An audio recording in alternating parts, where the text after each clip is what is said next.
Senhoras e senhores, bom dia. Sejam todos bem-vindos ao segundo dia do diálogo no marco dos 75 anos da Declaração Universal dos Direitos Humanos. Em 10 de dezembro de 2023, a Declaração Universal dos Direitos Humanos completará 75 anos, marco inicial do Sistema Internacional de Proteção da Dignidade Humana por meio do Direito Internacional dos Direitos Humanos. A importância da Declaração Universal não pode ser minimizada, seja para o direito internacional, seja para a proteção do ser humano desde o imediato pós-Segunda Guerra. Ao longo destes 75 anos, desafios e ameaças, mudanças e avanços aos direitos humanos marcaram seu contínuo processo de construção. Os impactos neste ocorrem tanto de modo geral quanto em temas específicos. Recentemente, por exemplo, no acesso à informação e na democracia, objetivando contribuir tanto para o entendimento da importância da Declaração Universal dos Direitos Humanos e quanto no diagnóstico de avanços e retrocessos em geral ou específicos no marco dos 75 anos. O Grupo de Pesquisa de Direitos Humanos e Vulnerabilidades da Universidade Católica de Santos organiza uma série de diálogos. A série de diálogos do marco dos 75 anos da Declaração Universal dos Direitos Humanos envolverá 4 sessões nas quais especialistas do Brasil e do exterior compartilharão seus conhecimentos e análises sobre as temáticas de direitos humanos, refúgio e proteção de pessoas refugiadas, desenvolvimento sustentável e desglobalização, assim também diagnosticando com as agendas da pesquisa do grupo. Para conhecer todos os eventos que a universidade preparou para vocês, é só acessar eventos.unisantos.br. Antes de iniciarmos, pedimos que mantenham os microfones fechados para evitar ruídos no evento. E informamos que o chat está liberado para interações e perguntas aos nossos convidados. Fiquem à vontade para fazer perguntas e demais interações. Também vamos disponibilizar um formulário de presença, deverá ser preenchido até o final de cada palestra para a emissão do certificado. Bom, para fazer a composição da mesa virtual de Direitos Humanos e Desenvolvimento Sustentável, com a moderadora contamos com a presença da professora Gabriela Soldano Garcês, professora do Programa de Pós-Graduação do Stricto Sensu em Direito da Universidade Católica de Santos, conciliadora capacitada pela Escola Paulista de Magistratura, conciliadora voluntária do Sejusc Santos, mediadora da Câmara de Mediação de Conflitos Socioambientais, Urbanísticos e Empresariais da Unisantos, membro efetivo da Comissão de Meio Ambiente da OAB Santos, vice-presidente da Comissão de Arbitragem e presidente da Comissão de Mediação e Práticas Colaborativas, ambas da OAB São Paulo, Subsão Santos, pesquisadora do Grupo de Pesquisa, Direitos Humanos e Vulnerabilidade, Energia e Meio Ambiente, vice-coordenadora da Cátedra Sérgio Vieira de Mello, cadastrada junto à Unisantos. Bom dia, professora, a palavra é sua. Bom dia a todos. Eu gostaria de agradecer a presença de todos os palestrantes que estão aqui conosco, o Dr. Ricardo Stanziola, que fará a primeira parte do evento, a doutora Rosana Tomazini, do PNUD, que fará logo em seguida a fala, e a professora Melissa Martins Casagrande, que será a nossa debatedora oficial. Nós gostaríamos de agradecer demais, em nome da Universidade, da professora Eliana, que idealizou essa série de eventos sobre os 75 anos da ADU-DH, nós agradecemos a presença de todos. A gente informa, inclusive, aos palestrantes, conforme eu já havia dito aos senhores, que o evento está sendo gravado e vai ser disponibilizado no YouTube da Unisantos e da Cátedra Sérgio Vieira de Mello, para que alcance a maior quantidade possível de pessoas, tendo em vista a temática tão importante que nós estamos aqui debatendo. Sem demoras, para começar, vou apresentar o currículo do nosso primeiro palestrante, o Dr. Ricardo Stanziola. Ele possui graduação em Direito pela Universidade de São Paulo, formação em Direitos Humanos pelo Instituto Internacional de Direitos Humanos na França, é diplomado pela Escola de Governo, tem mestrado em Direito pela Universidade Federal de Santa Catarina, doutorado em Ciências Humanas pela Universidade Federal também de Santa Catarina e pós-doutorado no Centro de Pesquisa Interdisciplinar em Direito Ambiental, Urbanismo e Gestão do Território, na Universidade de Limoges, na França. É professor pesquisador temporário nas universidades de Nápoles, na Itália, Alicante, na Espanha, Oxford, no Reino Unido, em Quebec, no Canadá, em Ottawa, no Canadá, na Universidade de São Paulo e na Universidade Estadual da Paraíba, aqui no Brasil. É docente nos cursos de mestrado e doutorado do Programa de Pós-Graduação Stricto Sensu em Ciência Jurídica e no curso de mestrado em Gestão de Políticas Públicas na Univale e atua em especializações envolvendo direito internacional ambiental e direito público também. Desde já agradeço a presença do senhor professor e fique à vontade para fazer a sua primeira explanação. Obrigada pela presença. Muito obrigado, Gabriela. Me escutam bem? Eu que agradeço essa oportunidade, parabenizo pela iniciativa, professora Gabriela, professora Liliana. Uma satisfação estar aqui também com os colegas, Melissa, Rosana. Infelizmente, o nosso professor, né, o Fabiano, na internet está falhando. Vocês me escutam bem? Tá ok? Minha Sim, conexão nem perfeito, sempre... professor. Eu queria só compartilhar com vocês, se possível, Acho que é, é, o slide. Se o RP puder colocar o professor Ricardo para poder compartilhar, é só clicar ali no. Depois, professor, é só clicar no share screen. tá. Eu tentei aqui, mas host disabled participant screen sharing. Desculpa, com essa conta a gente não está conseguindo compartilhar. Deixar ele Não tem problema. compartilhar. Mas Tá. se Então, for, pode mandar para mim por e-mail que eu compartilho aqui, sem problema nenhum. não, mas eu acho que vai ser coisa rápida também. Eu não vou, eu vou só então mais ou menos seguir aqui um roteirinho. Não seria o caso assim de urgência imediata, né? Até Ok. porque o mais legal vai ser o debate e eu tenho tendência a falar muito, então é até bom que aí não passo muito do meu tempo também. Minha ideia aqui com vocês hoje, de novo, reforçando esse convite tão honroso, é uma alegria. Eu acho que o grupo aí liderado pelos colegas, né, Gabriela, Liliana, a gente já escreveu alguns artigos juntos. Me formei em São Paulo e conheço, né, um pouco do trabalho de vocês. Então, é uma oportunidade muito interessante, tendo em vista tudo que está acontecendo no mundo, né? Esses conflitos, os conflitos, né, mais complexos que a gente tem vivido, né? As diversas formas de violação de direitos humanos e como o nosso painel aqui é um pouco a relação dos direitos humanos com a sustentabilidade,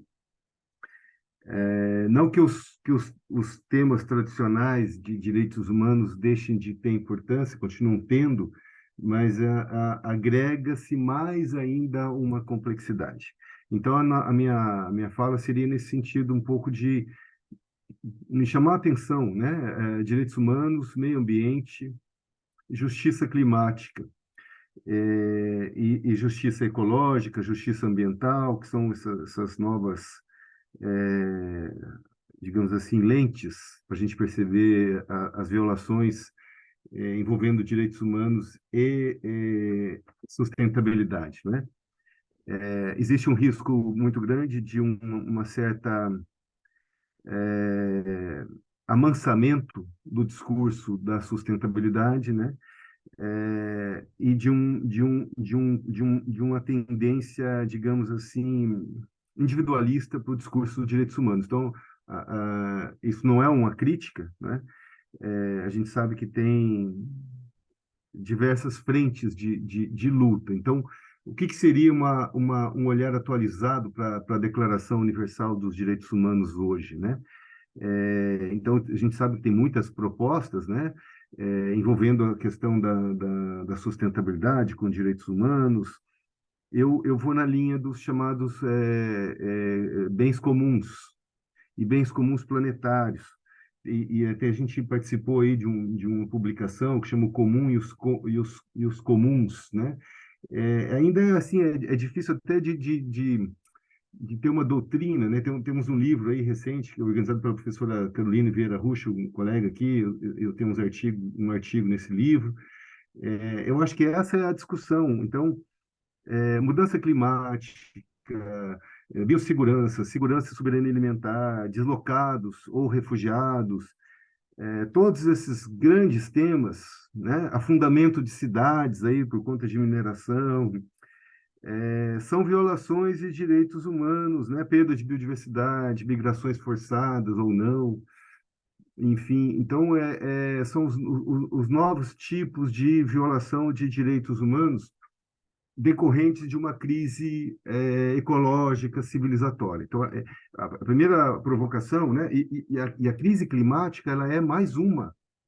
Ela é a que está na vitrine mais agora, né? Nesse momento. Então, o risco existe de uma certa colonização da crise climática e da crise climática se tornar não um problema de direitos humanos e de violação de bens comuns, e aí a gente do direito tem que chamar atenção para isso, mas se tornar um problema de métrica, de indicadores, e de soluções de políticas públicas que já existem, né?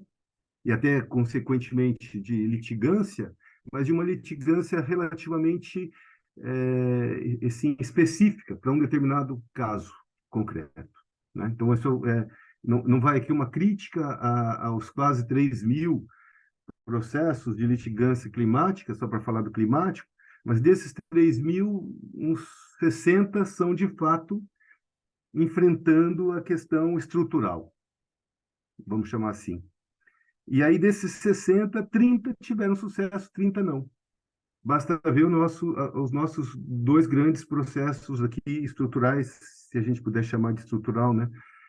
Que realmente atentam contra a estrutura das coisas, né? Que é o caso lá do Fundo Amazônia e do PPCDAM, em que o STF decidiu favoravelmente ao pedido. Isso eu acho que é, sim, uma visão estratégica e atual de direitos humanos em relação à ecologia e à ecologia política. Então, a dúvida como que a gente vai traduzir os documentos vigentes em direitos humanos e em direitos humanos ambientais, vamos chamar assim, porque eu acho que já está mais do que evidente, né? Se não literalmente, mas doutrinariamente e jurisprudencialmente, essa integração, não vou dizer interrelação, porque é integração direitos humanos e meio ambiente, né? Mas não uma visão separada, não mais uma visão do ambientalismo, por exemplo, específico, né? Conservacionista ou de temas concretos, né? Que com toda a legitimidade, mas quando a gente fala de direitos humanos, e isso é um esforço também dos ditos ecologistas e ambientalistas, que juntar essas duas pontas soltas e colocar o direito no jogo, né? Então, como que o mundo jurídico, políticas públicas, litigância, disciplinas, academia, como a gente está fazendo aqui, como que a gente... Então, por isso foi muito feliz esse painel, Gabriela. E eu sei que você já tem uma tradição nesse sentido, né? São raros os pesquisadores que conseguem enxergar isso. É uma ecologia política do direito. Não dá mais para dizer direito ambiental, direito urbanístico, direito do desastre, direitos humanos, né? Direito constitucional, para mim, assim, só para efeito didático, porque é tudo tão uma coisa só. E o desafio é processar isso. Então, a minha apresentação vai, né? Direito urbanístico. Eu tento chegar um pouco na questão aí das cidades, porque esse tempo, recentemente, eu fiz uma fala em Joinville.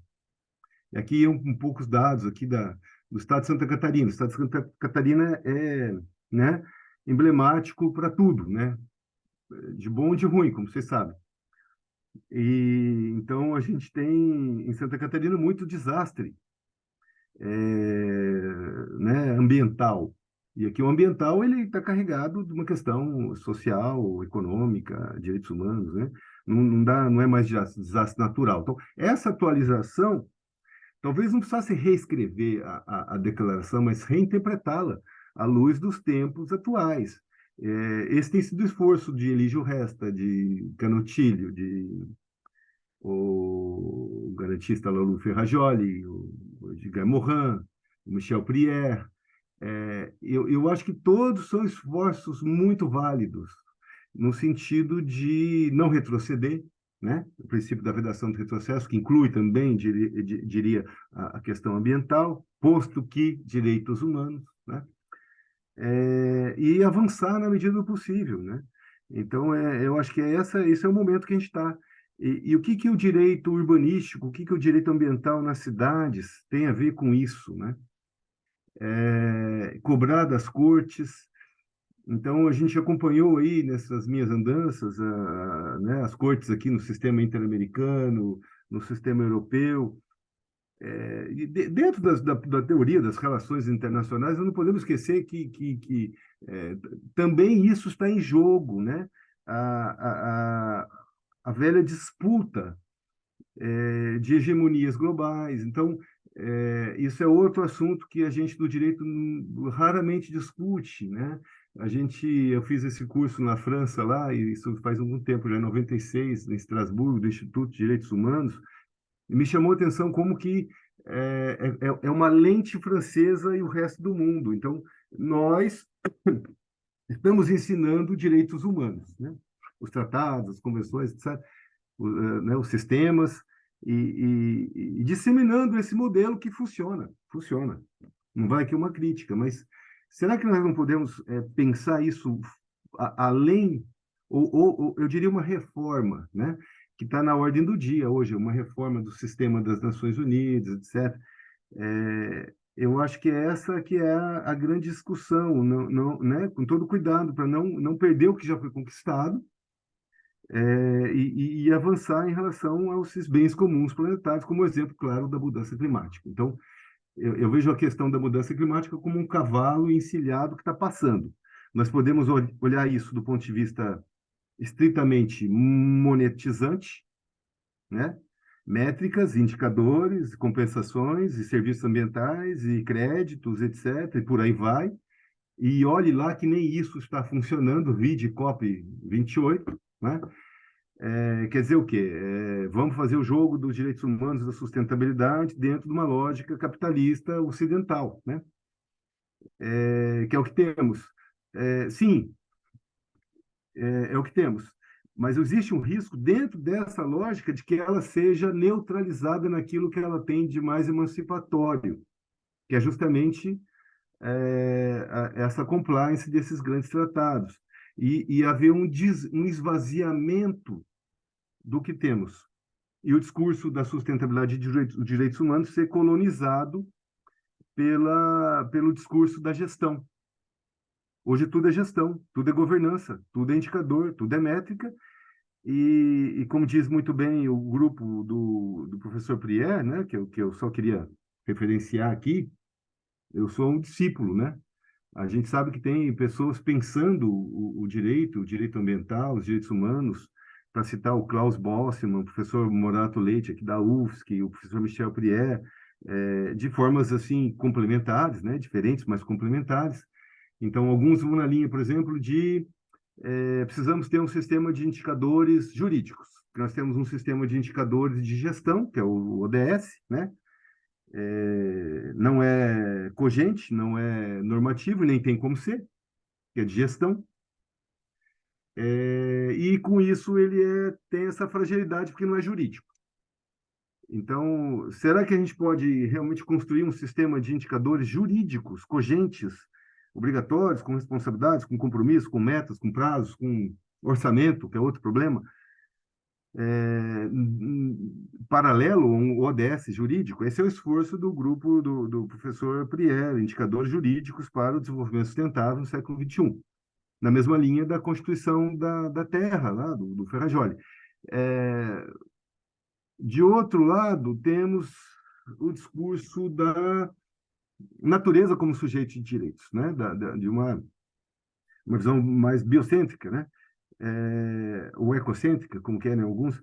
Eu não tenho nenhuma dificuldade com isso. Eu acho que é interessante a gente.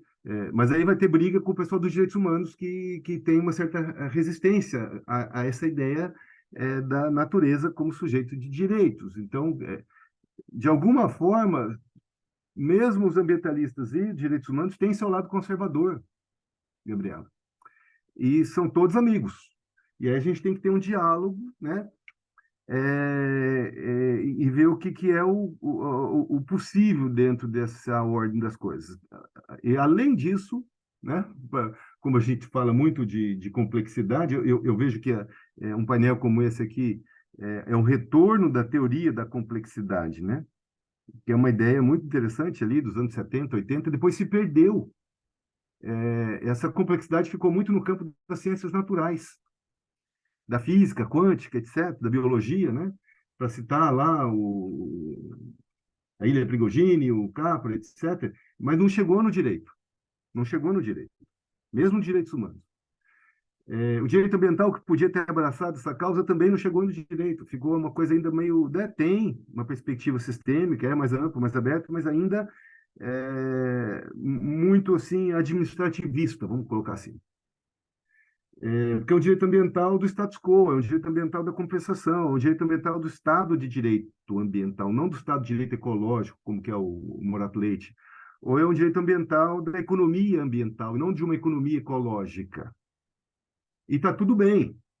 Dos três cenários, uma economia clássica, né?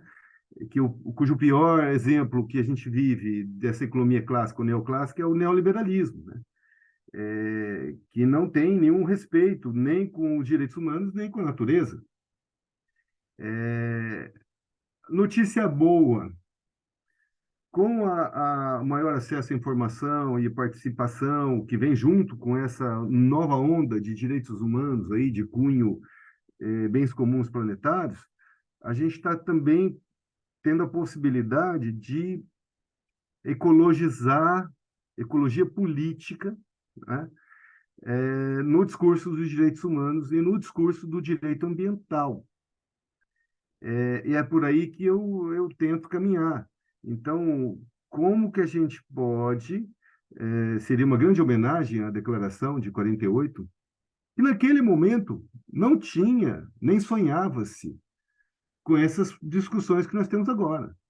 Era, né, segurança coletiva global, e aqui não vai nenhuma crítica, azeitar a engrenagem de um ponto de vista ocidental, né, para fazer funcionar o que tem de melhor e tem dentro dessa modernidade, né, europeia. Isso também tem crise. Isso quer dizer que a gente vai enfraquecer, relativizar, flexibilizar as garantias desses 75 anos de direitos humanos? Acho que não. Mas a gente precisa repensar. E aí é difícil, porque a gente é apegado, né? A gente é apegado àquilo que a gente conquistou, que a gente lutou. E eu não estou aqui querendo fazer fogo amigo, não.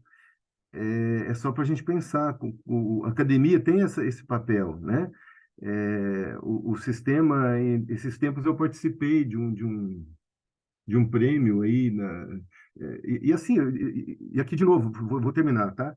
Eu acho que a novidade vai vir, como disse o teóricos aí da exterioridade, que faleceu recentemente, o Henrique Dussel, eu estudei na minha dissertação de mestrado. O centro já percebeu isso. Quando eu fiquei lá em Oxford, eu fiquei uns 15 dias em Oxford, eles têm um centro de estudos de latino-americano, africano. O que tem de novo? Quem é que está pensando essa globalização? Porque o modelo ocidental não deu certo do ponto de vista dos direitos humanos, da sustentabilidade. Por mais que a gente reforce a questão da ciência, do painel da mudança do clima, por exemplo, da perda da biodiversidade, os instrumentos aí da IUCN de criar unidade de conservação, tudo é o melhor que a gente conseguiu. e não pode retroceder. Mas a questão está funcionando? Eu acho que não. O que nós podemos fazer para avançar nisso? Aí tem teóricos como o Dardot, Laval, o próprio é, Negri, Antônio Negri, que questionam essa ambiguidade desse chamado sistema mundo, onde estamos todos, e as suas contradições. Então, a gente tem que, pelo menos na academia, poder fazer essa reflexão crítica, né?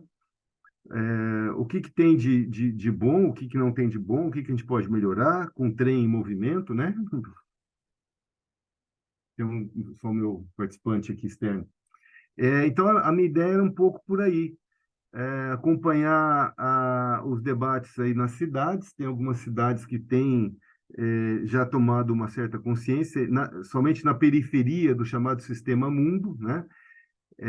Que pode ser uma periferia nos países centrais, né? Então, quando a gente fala de alteridade, não obrigatoriamente é novo constitucionalismo latino-americano, Ubuntu, coisa do gênero, que sim, a novidade está aí. E a questão é como que esses discursos, essas teorias, essas formas de pensar, de ser, fazer e viver, que a gente luta para garantir aqui dentro do Estado soberano brasileiro, aí, por exemplo, em relação às populações tradicionais, quando eu penso em direitos humanos hoje, na hora vem essa discussão na minha cabeça: território, populações tradicionais, sustentabilidade, junto com todas as violações clássicas. Então, se a gente não for capaz de conseguir pensar isso, mas aí eu estou dentro do Estado soberano.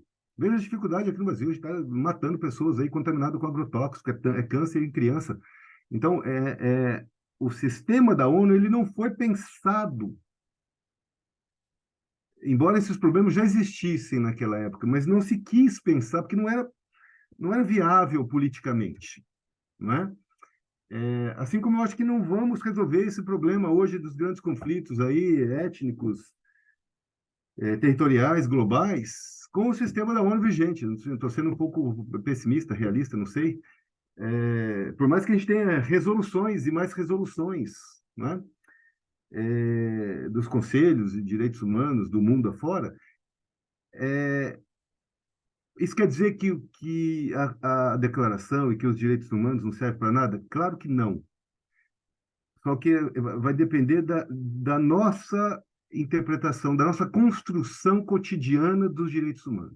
Nós podemos fazer uma construção cotidiana dos direitos humanos reforçando os instrumentos à lá século XX, ou nós podemos fazer uma construção com uma corte europeia, né, de direitos humanos, que tenta atualizar com uma convenção, digamos assim, bastante, né, limitada na letra da lei, mas constrói uma jurisprudência o mais próximo possível dos problemas do século XXI. E a academia tem a obrigação de fazer isso, né? E aí eu parabenizo, para finalizar, né? É um problema de ecologia política, trazer ecologia política para o direito, para a ecologia, porque muitas vezes a ecologia não quer discutir ecologia política, e eu cito o Henrique Leff, que é talvez aí um dispensador também mexicano, né? Então tem muita coisa interessante e novidosa, né? Cito também o Ariano Suassuna, que se declara não pessimista, mas um realista esperançoso. Eu acho que é isso. Nós temos que lidar com COP cada vez mais, que é hoje que a grande discussão dos direitos humanos acontece onde? Na COP do clima, da biodiversidade. Vamos ser honestos. A tendência é ser colonizada pela indústria fóssil. Nós estamos vendo, tem painéis, tem pavilhões da indústria do petróleo, do gás, enfim. É uma nova, né, ou a velha nova, né, a mesma de sempre, ordem econômica global. Como que a gente coloca o discurso dos direitos humanos agora, né, associado, integrado com a discussão da sustentabilidade? Qual sustentabilidade, né? Uma sustentabilidade mais monetizada, vamos dizer assim, do pagamento por serviços ambientais, do crédito de carbono, do mecanismo lá de floresta em pé, etc. E que é muito legal tudo isso, né? Não vamos jogar fora o bebê com a água, né? Mas será que a gente tem alguma coisa além disso? Será que nós temos construções jurídicas viáveis, sem romantizar, né? Que é outro risco. Ah, porque tal, comunidade tal, tem o direito achado. Já tivemos essa experiência do direito achado na rua, tem que filtrar o direito achado na rua, porque hoje o direito achado na rua talvez não seja dos melhores, né? Mas tem direitos achados na rua que são dos melhores. E aí a academia que tem esse, eu acho que pode pelo menos fazer essa discussão. Trouxe um monte de coisa aqui para a gente problematizar, Gabriela, muito mais angústias, né? Eu estou naquela fase assim da academia, porque a gente na academia fala, você vai colocar suas dúvidas, suas questões, né? Não é bem uma palestra. Então, eu acho que é isso. E esse é outro problema, porque a academia, às vezes, a gente quer, assim, a gente quer ter certeza das coisas e é cobrado para ter certezas e métricas. O mundo das métricas, que essas que eu critiquei aqui no começo, também chegou na questão da reflexão. Você é professor aí na universidade, você sabe, tem que ser qualis, não sei das quantas. E ninguém pensa mais para valer, porque você precisa produzir. É o que o Byung-Chul Han lá fala. A gente é a sociedade do cansaço, do desempenho, né? E aí você desempenha tanto que você não pensa mais, né? Era isso. Estou aqui de novo provocando. Nós temos uma grande plataforma para pensar, que é o melhor da modernidade, que são os direitos humanos. Ele tem um ranço, uma origem cristã, branca, colonial, individualista, talvez, mas é o melhor que nós temos na modernidade. Eurocêntrico, talvez. Propriedade, talvez. É possível aproveitar o que temos e ir além desse binômio soberania estatal e propriedade privada? Será que a gente consegue, com esse instrumental que a gente construiu aí a duras penas, né? 2 guerras mundiais, Holocausto, né? Isso que a gente construiu, esses regimes internacionais, né? Que estão sendo colonizados. Eu acho que essa é a discussão que a gente podia fazer aqui e puxando a sardinha para o meu lado, cara, tem que ter a sustentabilidade, mas uma sustentabilidade robusta, não uma sustentabilidade só exclusiva de mercado, que é importante também, né? Nós temos que ter uma sustentabilidade, vamos dizer assim, vitaminada, para termos direitos humanos para o século XXI. Ponta de lança disso, biodiversidade, mudança climática, os tais bens comuns planetários, né? Territórios, populações, né? A gente tem que começar a pensar sobre tudo isso, certo? E eu vejo que vocês estão fazendo isso aí de uma forma muito interessante, acompanho as publicações, participam na medida possível, então foi só mesmo para provocar, tá, Gabriel? Não quis falar nada muito específico, porque teria aqui uns slides aí, a questão dos acordos nesse tema da internacional ambiental que deram certo, né? Tem o Acordo de Paris, que foi o que a gente conseguiu de melhor até agora. Por que a questão climática é o cerne da questão? Porque tudo passa hoje pela questão, as violações, grandes violações de direitos humanos, né? Passa pela questão climática. Quando a gente fala de vulnerabilidade, é muito por aí. Então, mas esse discurso está se perdendo dentro do discurso da mudança climática. Tá ficando residual. Já, né? A velha compensação tomando conta de tudo, né? Tanto que a gente já não fala mais em mitigação e nem em evitar o problema, é tudo adaptação, adaptação, adaptação, e o problema passa a ser o quê? O dinheiro, né? Litigância para tomar providências lá de indenizar e tal, e esse dinheiro não vem. Foi o que o nosso presidente lá cobrou retoricamente ou enfaticamente, não se sabe bem, né?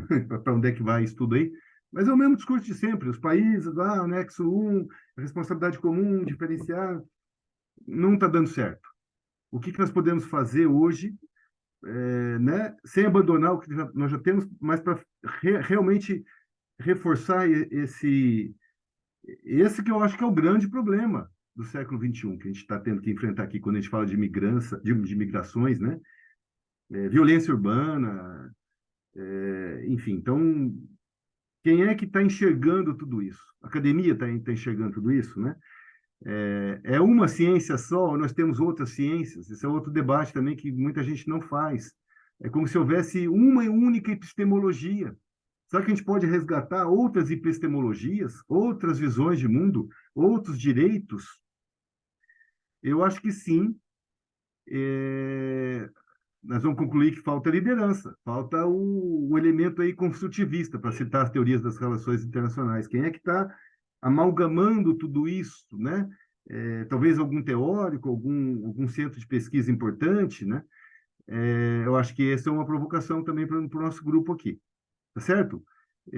Tinha um monte de quadrinhos e dados, e quantas pessoas perderam a vida, e direitos, violações de direitos, mas eu pessoalmente não aguento mais ver esses quadrinhos, e pizza, e gráficos, e não sei o quê, tabelinha, só aumenta, e as emissões só aumentam. Então, a grande violação de direitos humanos passa por aí, né? Perdas de vidas, perdas de qualidade de vida, a gente com problema respiratório para a vida, né? As grandes cidades, por causa das migrações, então enfim, aqui em Santa Catarina também a gente é emblemático, porque é o estado do Brasil que mais tem vulnerabilidade diante da questão ambiental, né? E agora essa situação aí, assim, assustadora que está acontecendo em Maceió. Isso aqui ali não foi enquadrado como uma violação massiva de direitos humanos, não sei o que é, né? Vão tentar compensar tudo, vão tentar trazer para a métrica econômica. E aí a discussão. No Brasil, a gente ainda tem sistemas, né? Nós temos aí a ação civil pública, o Ministério Público faz ou não faz, ou faz quando quer, né? Hoje eu estava vendo aqui, né, já estou falando demais aí, que o STF já não quer mais dar ganho para os tribunais de trabalho lá, porque não tem vínculo empregatício, nada, em relação a Uber, etc. Até entendo, a nossa legislação, né? Primeiro mudaram a legislação do direito do trabalho, e nós temos que discutir isso também, o meio ambiente, a sustentabilidade. Mas eu só entendo de área protegida, não entendo nada de trabalho. Esse que é o problema, certo? Nós estamos vendo uma sociedade que as pessoas não vão ter aposentadoria, não vão ter previdência, não vão ter seguridade nenhuma, não tem seu vínculo trabalhista reconhecido, e o STF, olha, a lei é essa, né? Deixaram mudar a lei, contra os direitos humanos, né? Não vou citar nomes aqui, conseguiu influenciar esse processo, essa advocacy do mal. Nós estamos fazendo isso? Nós estamos fazendo isso. Nós podemos fazer mais? Nós podemos fazer mais. Uma advocacy do bem, né? Era mais ou menos isso, Gabriela. Falei demais. Devolvo a palavra. Brigadão. Tá? Vou ter que deixá-los. Eu volto depois às 10 horas. Claro, claro. Obrigada, professora. Excelente contribuição. A gente realmente precisa ter esse diálogo maior e melhor, inclusive sobre, gostei do termo, da ecologia ambiental do direito, principalmente nessa nova conjuntura internacional, nessa nova conjuntura global, esses novos conflitos, justiça climática, que são termos que a gente vai ter que começar a traduzi-los, literalmente, na academia e tratá-los como realidade, já que já acontecem há muito tempo, mas para que a gente possa trazer mecanismos jurídicos e de gestão, como o senhor disse lá no começo, né, de enfrentamento dessas temáticas. Obrigada, professora. Eu vou guardar meus comentários para o debate daqui a pouco. Daqui a pouco eu volto. Eu apresento agora a professora Rosana Correia Tomazini. Deixa eu apenas fazer um breve, como fiz com o professor Ricardo, um breve currículo. Possui graduação em Relações Internacionais pela Universidade de Brasília, mestrado em Economia Internacional pela Universidade de Lisboa e doutorado em Relações Internacionais também pela Universidade de Brasília. Trabalhou na União Europeia até 2014, no Brasil, de 2006 a 2014 como gestora de projetos de cooperação internacional, sendo responsável pelo Instrumento Europeu para a Promoção da Democracia e dos Direitos Humanos. Foi professora voluntária na Universidade de Brasília durante o segundo semestre de 2013, ministrando a disciplina A Cooperação Internacional para o Desenvolvimento e a União Europeia, e coordenadora do curso de graduação de Relações Internacionais da Universidade Católica de Brasília até 2019, docente do referido curso também até 2019, compondo o núcleo docente estruturante. Hoje, ela é analista de cooperação técnica na Agência Brasileira de Cooperação do Ministério das Relações Exteriores, responsável pela pauta de cooperação técnica bilateral do Brasil, Timor-Leste e do PNUD, que tem ali no fundo, né? Ali o Programa Nacional das Nações Unidas pelo Desenvolvimento. Vejo que já está, não sei se é o próprio RP quem está compartilhando, então se a senhora puder ir avisando o nosso setor quando for para mudar de slide para que a Patrícia possa fazê-lo, a gente agradece. Professora, muito obrigada novamente pela sua disponibilidade em estar aqui conosco. É um prazer recebê-la ainda aqui virtualmente na nossa universidade. Obrigada. Obrigada, Gabriela. Obrigada pelo convite, né? Só uma pequena atualização, eu acho que esse histórico que você leu está no meu Lattes. Perfeito, isso mesmo. Eu não atualizo o Lattes já tem 2 anos. Eu estou no PNUD, já tem 2 anos e meio, no Programa das Nações Unidas para o Desenvolvimento, na área de governança e justiça. Sou gestora de projetos lá, então me lembro que eu tenho que atualizar o Lattes, obrigada. Mas, em nome do PNUD, eu agradeço o convite para participar, né, dessa celebração dos 75 anos da Declaração Universal dos Direitos Humanos. Agradeço a professora Liliana, a Melissa, a professor Ricardo Stanziola. Obrigada pela palestra também, pelas reflexões, importantes reflexões. Também, para mim, é uma honra estar aqui na universidade, nesse ambiente virtual, celebrando os 75 anos da Declaração Universal, que permeia, né, toda a agenda de cooperação internacional nessa pauta dos direitos humanos e do desenvolvimento sustentável. O meu lugar de fala, ele é de um organismo internacional, né? Então, o professor Ricardo, ele falou desde a academia, eu vou falar desde um organismo internacional, então algumas questões aqui vão ser mais, digamos, pragmáticas, ou a gente vai falar um pouco da métrica aqui, dos princípios de gestão, que são muito importantes nessa agenda, né, da cooperação internacional. Mas eu acho que é importante, né, é interessante vocês trazerem atores diferentes, né, de diferentes espaços para discutir o tema de direitos humanos e desenvolvimento sustentável. Pode passar, por favor? Pode passar, por favor? Eu não consigo. Será que eu consigo compartilhar? Porque daí eu vou passando Então, aqui. é que eu não sei se a senhora Porque tentou o meu clicar ali. aqui eu acho que está habilitado para mim. Segue sim. Então, se o RP quiser parar um minutinho a compartilhamento e a professora tentar fazê-lo para que fique mais fácil para ela ir compartilhando, é melhor. Talvez eu consiga aqui.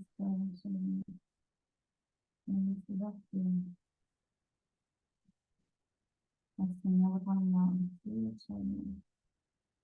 eu vou botar no modo de apresentação. Ups, só que fechar meu arquivo aqui.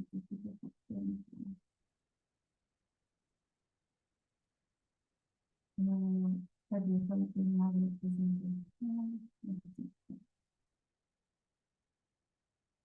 Tá. Então, aqui, só marcar, né, a celebração dos 75 anos da Declaração, que agora, 10 de dezembro, que é o Dia Internacional dos Direitos Humanos, completa os seus 75 anos. Né? Rosana? Assim? Estão ouvindo? Sua tela tá dividida. Que tem um quadradinho, inclusive tem um quadrado lá. Isso, pronto. Pronto. Porque vocês estão. E agora? Dá para se ler, fica tranquila que dá para. Não, espera, porque eu coloquei. Deixa eu ver. Como é que eu faço? Eu coloquei para ele ler na tela errada. Eu posso. Peraí, deixa eu compartilhar de novo. Eu vou pegar outra tela aqui. É o screen switch. Mas acho que agora vai. Só que vocês vão aparecer. Pronto, perfeito. Perfeito. Obrigada. Então, bom, a Declaração Universal, né? A Declaração Universal dos Direitos Humanos, que marca toda a agenda da cooperação internacional, ela foi elaborada, concebida no pós-Segunda Guerra, né? E até por conta das atrocidades que houve durante a guerra e também em momentos anteriores. Então, o sistema internacional se reuniu né? E os países elaboraram a Declaração Universal, seus respectivos pactos, como um guia para as nações para que isso?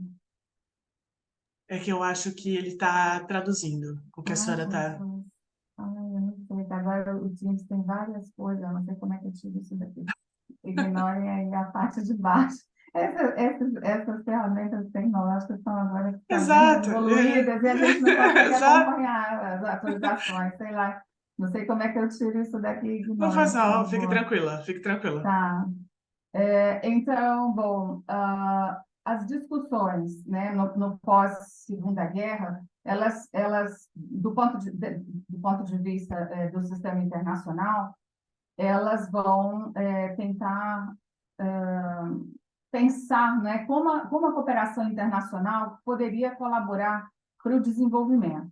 E até os anos 70, houve um foco grande em projetos de infraestrutura, principalmente os projetos do Banco Mundial, né, que pensavam que grandes somas financeiras trariam desenvolvimento para os países e, consequentemente, desenvolvimento social, e isso mostrou-se ineficaz. E a partir dos anos 70 é que se pensa em incluir, né, na agenda da cooperação internacional a dimensão social e a luta contra a pobreza, e essas discussões elas vão evoluindo e agregando novos aspectos, né, desde então. Na década de 90, eu vou falar mais dos ODMs e dos ODS, que é o que pauta a agenda de cooperação internacional hoje, né? Para o desenvolvimento sustentável. Na década de 90, aconteceram várias conferências internacionais, né? E essas conferências, elas culminaram na Cúpula do Milênio, na Declaração do Milênio, né? Dando origem aos Objetivos do Desenvolvimento do Milênio. Os objetivos do desenvolvimento do milênio, eles eram muito focados, são 8 objetivos, são 22 metas, né? Focados, se a gente observar, focado muito na agenda de direitos humanos, no aspecto social. O aspecto que o professor Ricardo colocou, né, dos bens comuns planetários, eles vão vir mais nos ODS, nos Objetivos do Desenvolvimento Sustentável.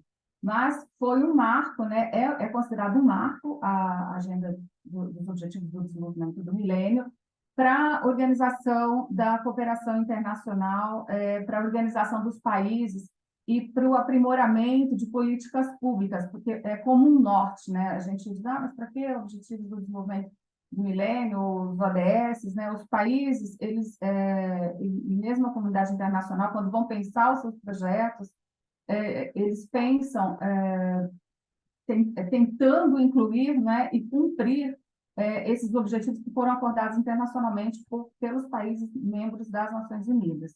Então, eu vejo como um norte, né, como uma bússola para guiar políticas públicas e projetos de cooperação internacional. Isso eu já acabei de dizer. Então, ao contrário da agenda focada no crescimento econômico das décadas anteriores, agora o foco é no bem-estar e na redução da pobreza, né? Esses são os princípios do desenvolvimento mundial, que tem o compromisso de assegurar a dignidade humana, liberdade e igualdade de todos os indivíduos. Então, traz os direitos humanos para o foco do debate na agenda da cooperação internacional. Os ODMs, se a gente observar, os ODMs, eles incorporam vários instrumentos internacionais, né? A Declaração Universal, o seu Pacto dos Direitos Econômicos, Sociais e Culturais, algumas convenções especiais. Então, se a gente olhar para cada ODM, a gente vai identificar artigos da Declaração Universal, do Pacto dos Direitos Econômicos, Sociais e Culturais, de algumas convenções especiais, como a Convenção dos Direitos da Criança, a Convenção sobre a Eliminação de Todas as Formas de Discriminação contra a Mulher. Então, para cada objetivo, para cada ODM, a gente faz uma ligação aqui com cada objetivo cada objetivo do desenvolvimento do milênio, né, dos ODMs, ainda, a gente está falando dos ODMs. E essa agenda ela pode ser interpretada como um impulso para a realização dos direitos humanos, né? Então, foi uma tentativa de universalizar os benefícios do direito ao desenvolvimento para todos. Claro que, mas isso é só um discurso bonito das organizações internacionais, tal. Mas eu acredito que as coisas começam mesmo com discursos, né, com reflexões. É preciso ter espaços de concertação. Então, as organizações internacionais são espaços de concertação dos estados do sistema internacional. Quando eu dava aula de relações internacionais, os alunos, mas não funciona, nada disso funciona. Então tá. Então, vamos extinguir as Nações Unidas, vamos extinguir esses espaços, né, esses organismos internacionais. Como que os estados vão conversar? Em que espaços eles vão trocar ideias, né? Vão construir instrumentos? Então, eu vejo isso como os ODMs como fruto de um espaço de concertação que nasceu dentro, né, dessas convenções, onde os estados se encontravam, se discutiam e conseguiram concretizar, passar para o papel um norte para a cooperação internacional, para as suas próprias ações, para a internalização desses objetivos dentro das suas agendas por meio de implementação de políticas públicas, né? Que viabilizem esses ODMs ou direitos fundamentais, né, de todos os seus cidadãos. Claro que os ODMs, chegando lá em 2015, eles não conseguiram cumprir, né, não fizeram lá não cumpriram todas as suas metas, e aí, já na Rio+20, em 2012, se pensou no que sucederia aos ODMs. Então, pensou-se numa agenda mais ampla, né? E aí a agenda dos objetivos do desenvolvimento sustentável, do qual o PNUD é um grande, digamos, dentro das Nações Unidas, ele é o programa que tem a responsabilidade, né, de gerir, digamos assim, né? Ele é o grande responsável dessa agenda dentro das Nações Unidas, o Programa das Nações Unidas para o Desenvolvimento. Então, em 2015, instituiu-se uma nova agenda, que fecha agora em 2030, né? Conhecida também como Agenda 2030, são 17 objetivos, e aí incluindo o que o professor Ricardo falou, os bens comuns planetários, né? No slide aqui mais para frente, a gente vai ver a divisão do que diz respeito ao meio ambiente, à questão social e focado nas pessoas. É uma agenda que agora agrega muitos objetivos de bens comuns, como, por exemplo, a vida na água, né? A água potável e saneamento, que desde 2010 é reconhecido, o acesso à água potável e saneamento desde 2010 passou a ser reconhecido como um direito humano dentro das Nações Unidas. Então, vários objetivos dizem respeito diretamente à questão do meio ambiente, enquanto nos ODMs a gente tem um objetivo específico para meio ambiente, nos ODS a gente tem pelo menos 4 objetivos específicos, né, para o meio ambiente. Então, um plano de ação para todas as pessoas e o planeta. Aqui, um link, né, depois podem compartilhar a apresentação, um link para acessar os ODS. Cada ODS tem as suas métricas, né, aqui no próximo slide. Cada objetivo tem as suas metas, e cada meta tem seus indicadores. Isso é muito importante porque para se saber, né, de alguma forma, se os objetivos estão sendo cumpridos ou não, e para, de alguma forma, se você consegue mensurar, né, determinadas metas, você consegue elaborar políticas públicas focadas em determinada área. Então, eu vou mostrar um pouquinho mais para frente o Índice do Desenvolvimento Humano dos municípios, né, que desagrega renda, saúde, educação, por município. Então, se o município tem acesso a esses indicadores, ele pode, e tem recursos escassos, ele pode decidir focar em determinada agenda, né? Então, se ele tem um desenvolvimento maior, digamos, na expectativa de vida, o desenvolvimento econômico, ele pode focar na educação, embora realmente a educação e o desenvolvimento econômico estejam bem relacionados, né? Mas você pode, de acordo com indicadores, você consegue definir políticas públicas mais otimizadas para os problemas dos países ou para os problemas dos municípios. Então, é um princípio de gestão e é muito importante, né, quando se trabalha com projetos, quando se trabalha com cooperação internacional, quando se trabalha com políticas públicas. Isso foi feito, isso foi proporcionado. E um aspecto muito importante também é que esses indicadores, essas metas, elas não são fechadas. Cada país pode adaptar as metas de acordo com a sua realidade. Então, você tem os objetivos, né, que são comuns a todos os países, mas as metas, os países podem adaptar à sua realidade. Então, não é uma agenda fechada, né? Foi uma agenda acordada, né, por todos os países, mas eles têm flexibilidade ainda de implementá-la. E aqui uma figura, né, que reflete a divisão dos ODS, questões da biosfera, 4 objetivos específicos, sociedade, economia, e o último objetivo, que são as parcerias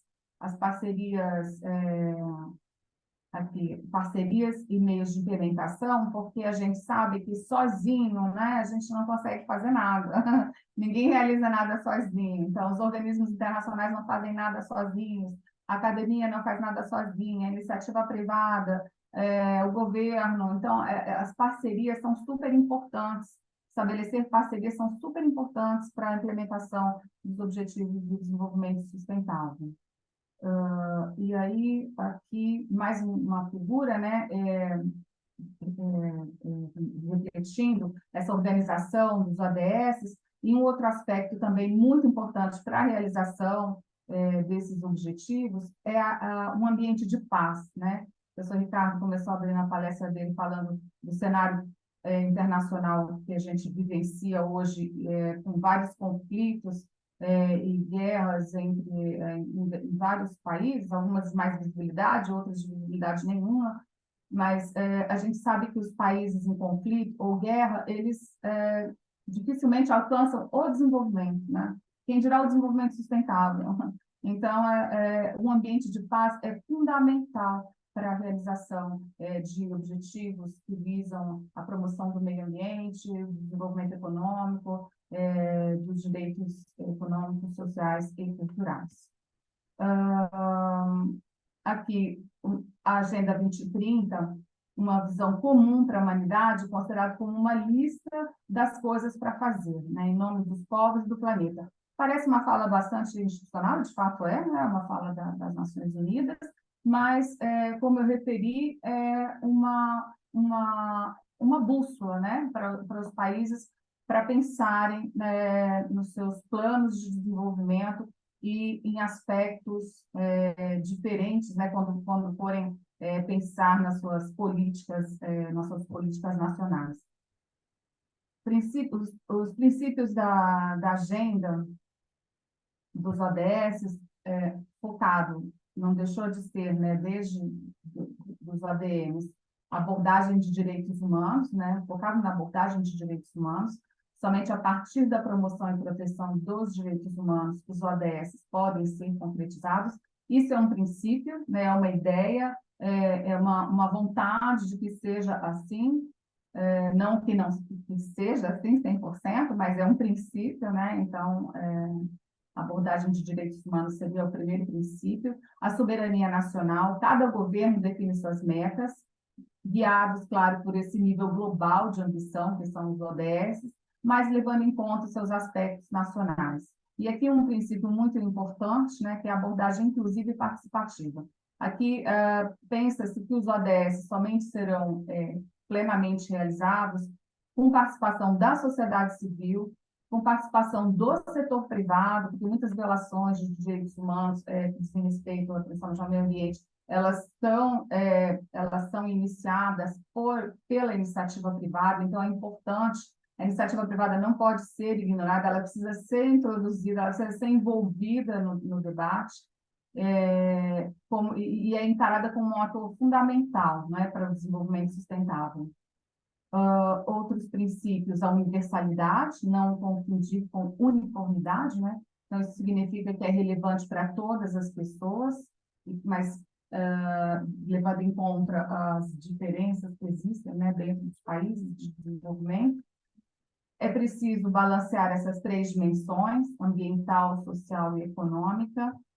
E o lema, né, das Nações Unidas nessa Agenda 2030, que é não deixar ninguém para trás, né? Significa que os ODS devem beneficiar todas as pessoas em todos os lugares.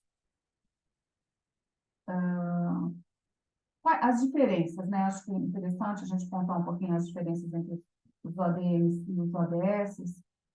Os ODMs, eles eram focados principalmente nos países em desenvolvimento. O foco nos ODMs eram os países em desenvolvimento e a dimensão social, né? Como eu falei, dos 8 objetivos, diz respeito diretamente ao meio ambiente, os demais são de dimensão social. Nos ODS, a visão é que eles se aplicam a todos os países de forma igual, não é?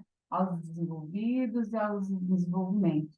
E aborda várias dimensões do desenvolvimento sustentável, social, econômico e ambiental. Então, essa agenda ampliou para várias outras questões e ampliou para todos os países. O foco deixa de ser os países em desenvolvimento. Como eu falei, os ODS, eles são um quadro para orientar políticas públicas. No mundo da cooperação internacional, todos os agentes, né, de cooperação, eles classificam seus projetos de acordo, dizendo qual ODS que tá sendo atendido, e os projetos normalmente têm caráter transversal, né, então atendem a vários ODS. Essa métrica existe, porque depois são produzidos os relatórios que dizem, né, quais os ODS investiu mais recursos, em quais precisam ser investidos. É uma ferramenta importante. Como disse, volto aqui, como disse o professor Ricardo, eles não são vinculantes, né, mas são ferramentas de médio a longo prazo que viabilizam o olhamento nacional de políticas sociais, ambientais e econômicas. Porque essas discussões internacionais, elas precisam, para serem implementadas, serem nacionalizadas, elas precisam ser incorporadas pelos países. Então, cada país, né, vai incorporar esses ODS de forma diferente, de acordo com a sua realidade. Claro que a gente sabe que tem países e países, né, países muito pouco desenvolvidos, que nem não estão pensando nos ODS, precisam pensar em outras, precisam manter a paz, por exemplo, né, questões que ainda antecedem os ODS, mas é uma intenção, né, de uma forma geral. E para medir, digamos assim, o sucesso, né, da implementação dos ODS, criou-se o Índice de Desenvolvimento Humano. Nem foi tanto para medir o sucesso dos ODS, mas também né, para verificar a implementação, né, o avanço dos ODS, e também para fazer um contraponto a um indicador muito econômico, né, que é o PIB per capita. Criou-se o Índice de Desenvolvimento Humano, porque a gente sabe que o PIB per capita, ou mesmo o PIB de um país, ele não é suficiente para refletir as desigualdades internas dentro de um país. Então, pensou-se em outras dimensões, renda, educação e saúde, para medir o desenvolvimento dos países. É um indicador global que avalia o desenvolvimento, né, dos países, no nível nacional, nesses três aspectos, renda, educação e saúde. E não só, né, saindo um pouco do foco do desenvolvimento é igual à posição dos países, né, no ranking dos países do ponto de vista econômico. Então, agora agregou-se novos aspectos. E aqui uma informação, assim, para refletir, né, para ilustrar o IDH, que é o IDH do Brasil. IDH do Brasil de 2021, no relatório de 2021, que diz respeito a 2020, era 0,76, mas no relatório do ano passado, que diz respeito ao ano de 2021, ele caiu um pouquinho, 0,7 um pouco, né, 0,754. Nós somos nós ocupamos, em 191 países, nós ocupamos a posição, na 84ª posição, agora a 81ª posição. Quanto mais perto de 1, mais alto o IDH. Então, aqui o IDH do Brasil é considerado ainda alto, né? Embora tenha caído, só que a gente sabe que dentro do Brasil, esse é o IDH geral, né? O desenvolvimento geral. A gente sabe que o Brasil tem vários níveis de desenvolvimento dentro do país, dentro dos estados, né? 5.570 municípios com diferentes IDHs. Então, também a PNUD criou, junto com o IPEA e a Fundação João Pinheiro, criaram um índice, o Índice de Desenvolvimento Humano Municipal, que é muito interessante, embora os dados sejam de 2010, mas é muito interessante porque vocês podem pesquisar o IDHM dos municípios, né, em relação à renda, em relação à educação e saúde, né, longevidade. Então, eu até pesquisei de Santos, aqui o Santos, nos 5.570 municípios, está, em termos de IDHM, está na 6ª posição, super bem ranqueado, né, um IDH bem alto, IDHM bem alto, acima da média do país, né? E aqui, IDHM renda 0,861, educação 0,807 e longevidade 0,852. Então, eu queria dizer, essas métricas, elas servem para orientar projetos, né, ações de políticas públicas, porque se o governo, né, decidir, o município decidir investir recursos em algum desses aspectos, provavelmente vai investir em educação, investiria, né, em educação olhando por aqui, porque tem o IDHM menor. Então, é uma ferramenta importante para os municípios para elaborarem suas políticas municipais, né? Bom, e aqui para acabar, uma fala do atual secretário-geral das Nações Unidas, Antônio Guterres, né, que também foi primeiro-ministro de Portugal, também foi alto comissário das Nações Unidas para os Refugiados, agora é o secretário-geral das Nações Unidas. A Agenda 2030 foi construída a partir de uma consulta global a mais de 7 milhões de pessoas. É uma agenda das pessoas, é a nossa declaração global de interdependência. Para sermos bem-sucedidos, precisamos ir além da nossa zona de conforto. Espero que vocês sejam provocativos, visionários e disruptivos, assim como as tecnologias necessárias para atingir os ODS. E aí termina a minha fala. Muito obrigada. Obrigada, Rosana, excelente. É super importante que a gente tenha mesmo essa visão, né, de diferentes abordagens sobre a mesma temática, como aconteceu com o professor Ricardo e a senhora agora, para que a gente possa perceber a importância entre vários os setores diferentes, entre vários momentos diferentes, várias visões diferentes, da agenda do desenvolvimento sustentável, que é única, né?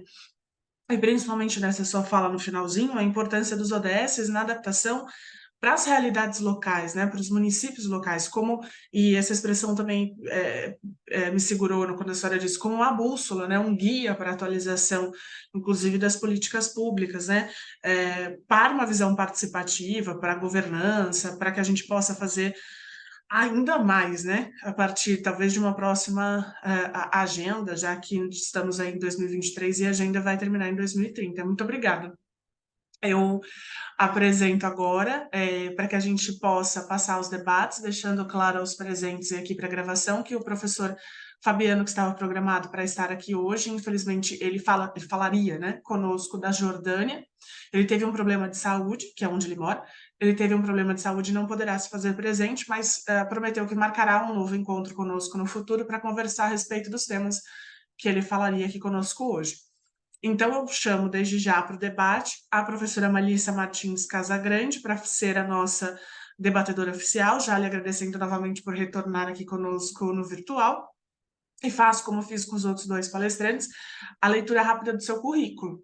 Ela é pós-doutora pelo Programa de Pós-Graduação em Direito da Universidade Federal do Paraná, doutor em Direitos Humanos e Pluralismo Jurídico pela McGill University, no Canadá, mestre em Direito do Estado e bacharel em Direito pela Universidade Federal do Paraná também, membro do Grupo de Pesquisa de Direitos e Vulnerabilidades aqui da Universidade Católica de Santos, liderado pela professora Liliana Jubilu, e também a professora Melissa faz parte do grupo de pesquisa Centro de Estudos Venetos do Paraná, da Universidade Estadual do Centro-Oeste do Paraná.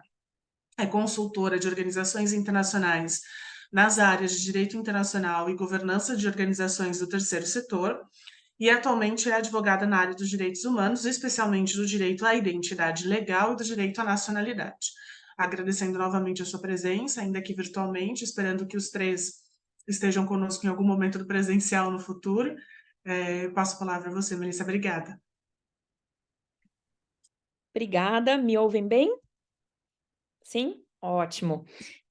Então, agradeço mais uma vez o convite, né, para estar presente aqui na Unisantos, né, embora a gente esteja em vários lugares, né, do Brasil e do mundo, mas é sempre um prazer compartilhar, né, com o Grupo Direitos Humanos e Vulnerabilidades, do qual eu faço parte desde 2019, e desses ricos eventos organizados e muito incentivados, né, tanto pelo grupo de pesquisa, pelas professoras que estão, né, pela professora Liliana Jubilu, que lidera o grupo, mas também as outras professoras e professores que o lideram. Então, agradeço mais uma vez o convite e a esse diálogo que nos é permitido agora, depois das falas muito interessantes e de certa forma, diferentes, né, dos diferentes lugares de fala dos professores e pesquisadores que me antecederam. Quando a professora Rosana fala, né, do lugar de fala dela, eu achei muito interessante a perspectiva, até porque tivemos um início, né, de uma fala da academia, o professor Ricardo, de uma certa forma crítica a algumas das ferramentas, né, que foram aqui trazidas e expostas pela professora Rosana. Então, acho que já começamos o debate sem mesmo eu ter feito a minha intervenção como debatedora, o que é muito rico, né, e para isso estamos aqui, é para isso que esses eventos servem, né, e agradeço aqui mais uma vez essa oportunidade. De fato, o professor Ricardo traz, né, para nós essa questão dessa era da produtividade acadêmica, em que nós não temos tempo, né, de pensar e de estruturar as ideias, e de pensar criticamente aquilo que nos circunda.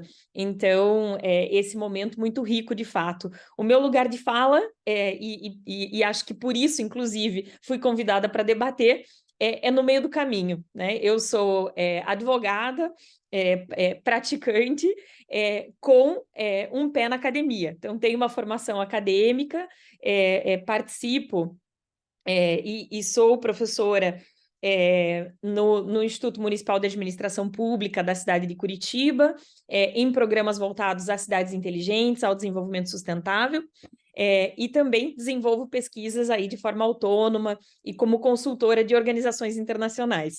Então, transito pelos dois mundos aqui, né, que nós vimos agora, e o objetivo da minha fala é simplesmente ponderar sobre alguns dos pontos trazidos, construir pontes entre os pontos trazidos e fomentar aqui uma discussão com os nossos participantes e uma reflexão para aqueles que tiverem oportunidade de posteriormente assistir a esse vídeo, né, e pensar essas temáticas.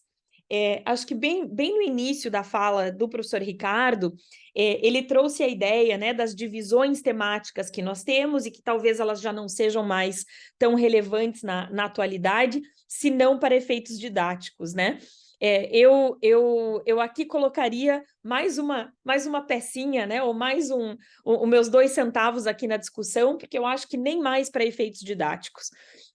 Acho que nós temos uma tendência hoje de um estudo muito mais pluralista e transistêmico, e de uma perspectiva de um pluralismo jurídico, ou de um pluralismo político até, né, mas jurídico também por ser a nossa área de atuação, muito mais crítico e que vai além do tradicional.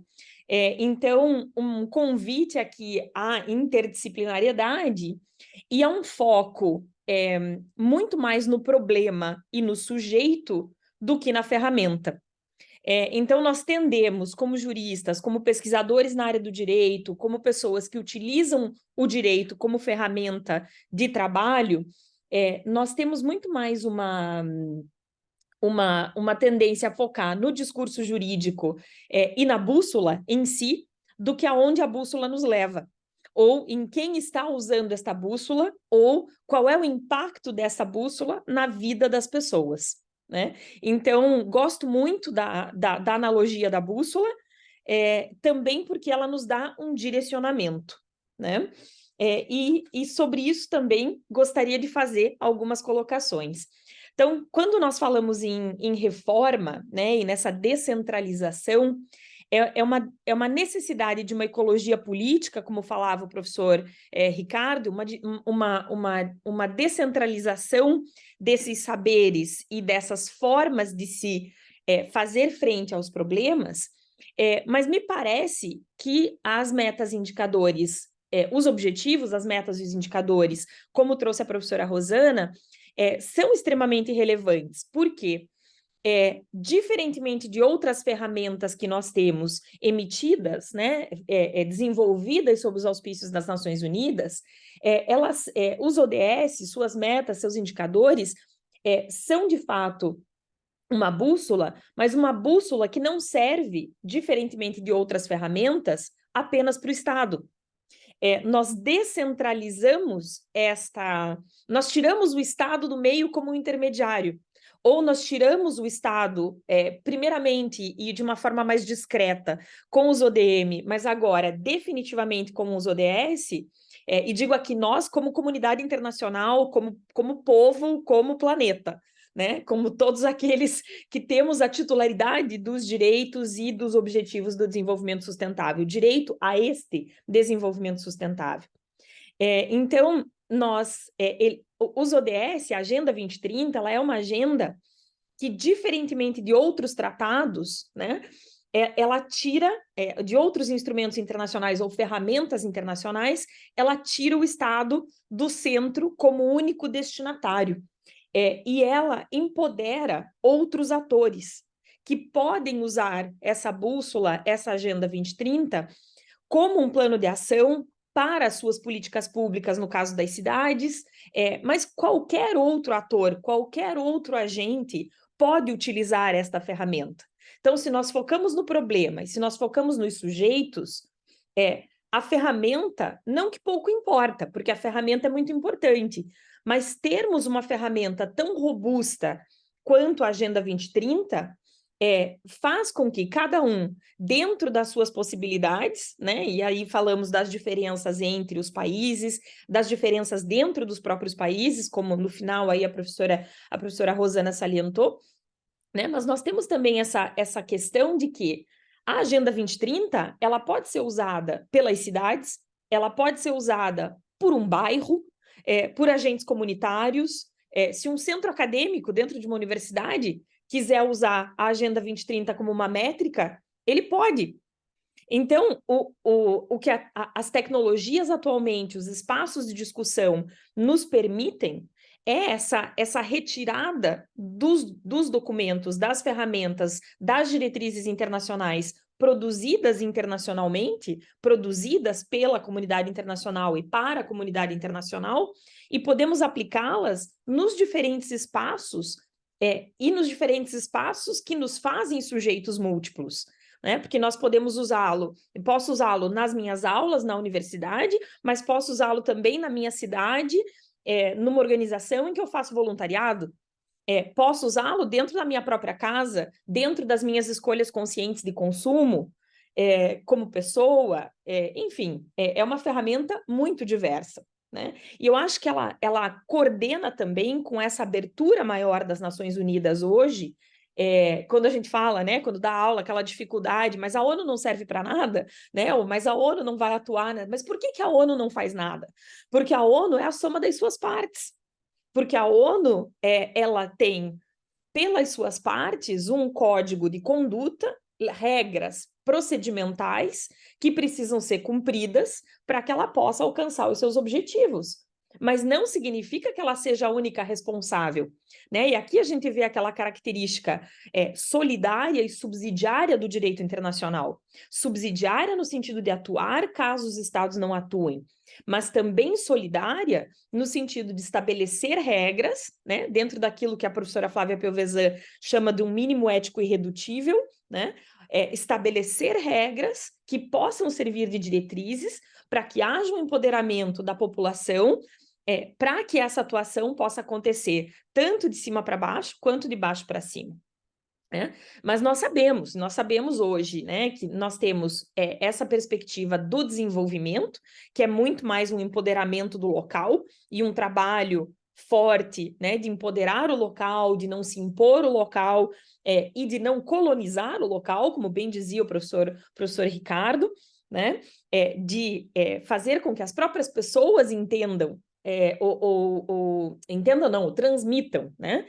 Quais são os seus verdadeiros problemas, porque muitas vezes, como pesquisadores, né, quando a gente está escolhendo um tema para o TCC, para a dissertação, para a tese de doutorado, a gente escolhe um tema que é interessante para a gente, né? A gente escolhe um problema de pesquisa que nos fascina, mas aquele é de fato o problema que a pessoa real está tendo lá na ponta.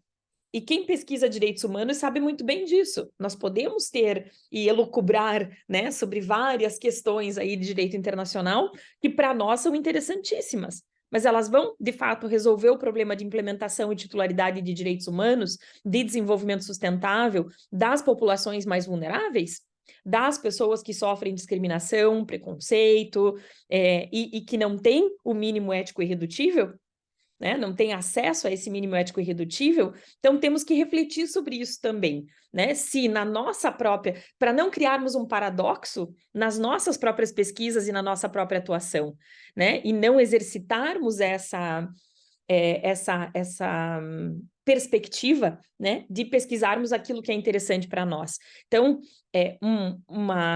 um diálogo com outros lugares de fala e com uma parceria efetiva, né? Porque é muito comum uma pesquisa sobre refúgio, uma pesquisa, por exemplo, que conta com entrevistas com pessoas, né? Só que essas entrevistas, elas não têm nenhuma contrapartida, elas são para nos gerar os dados de pesquisa, que nós interpretamos e publicamos, né? Ao contrário de um diálogo verdadeiro e de um feedback, por exemplo, para essa comunidade, sobre o que foi feito com esses dados, como esses dados vão ser utilizados, qual vai ser o objetivo do uso desses dados e no que essa pesquisa vai contribuir para a comunidade, para as pessoas e para a efetivação dos direitos humanos dessas pessoas, né? Então, não é só o lugar de fala, mas também um compartilhamento e uma humildade para que a gente não cometa, como indivíduo, os mesmos erros, né, ou as mesmas críticas que nós fazemos às organizações internacionais, aos estados, enfim. Voltando aqui à temática e aos espaços de discussão, né, eu trago, e eu acho que isso ficou muito claro nas duas falas, muito interessante essa perspectiva da coletividade dos direitos humanos, né, e dos direitos humanos dentro da Agenda 2030, e essa importância de se concatenar um documento histórico, fundacional, como a Declaração Universal dos Direitos Humanos, com a Agenda 2030, com o desenvolvimento sustentável, né, digamos assim, um dos primeiros e um dos mais recentes em prol da comunidade, das pessoas e da efetivação dos direitos humanos das pessoas, né? Temos essa situação em que os tratados que vieram posteriormente, né, ou todas as ferramentas jurídicas, ou todas as bússolas que nós tivemos, né, posteriormente à Declaração Universal dos Direitos Humanos, elas servem não para aumentar o elenco de direitos quantitativa ou qualitativamente, mas para garantir que todas as pessoas, em todas as circunstâncias, terão acesso a todos os direitos, tais como enumerados na Declaração Universal. E que, mesmo que a Declaração Universal seja um produto do seu tempo, como bem disse o professor Ricardo, né, e tenha sido desenvolvida num contexto liberal individualista, nós podemos, com outras ferramentas, dar um upgrade aí nessa Declaração Universal e nos direitos por ela estabelecidos e coletivizá-la. Eu acho que, além do que foi aqui já muito bem explorado pelos professores, eu trago uma ideia que é proposta por 2 autores canadenses, o Evan Fox-Dicent e o Armand de Mestral, que é uma ideia dos direitos humanos ou de alguns direitos humanos, principalmente os coletivos, como direitos fiduciários. E o que isso significa, né? Os direitos que nós temos em fidúcia ou em confiança das próximas gerações. São direitos presentes, passados, presentes e futuros, né? Justamente porque, se nós não garantirmos o direito hoje para as pessoas que existem hoje, o objeto de tutela vai acabar. E as gerações futuras não terão acesso a esse direito porque o direito protegido em si, ou o objeto protegido, não mais existirá. Então, temos aqui a questão, né, do meio ambiente, do patrimônio cultural, em que isso é mais palpável, né? Ou um direito a à saúde, à alimentação, à segurança alimentar, ele é um direito fiduciário, porque sem a segurança alimentar nós teremos outros problemas que surgem em dominó posteriormente.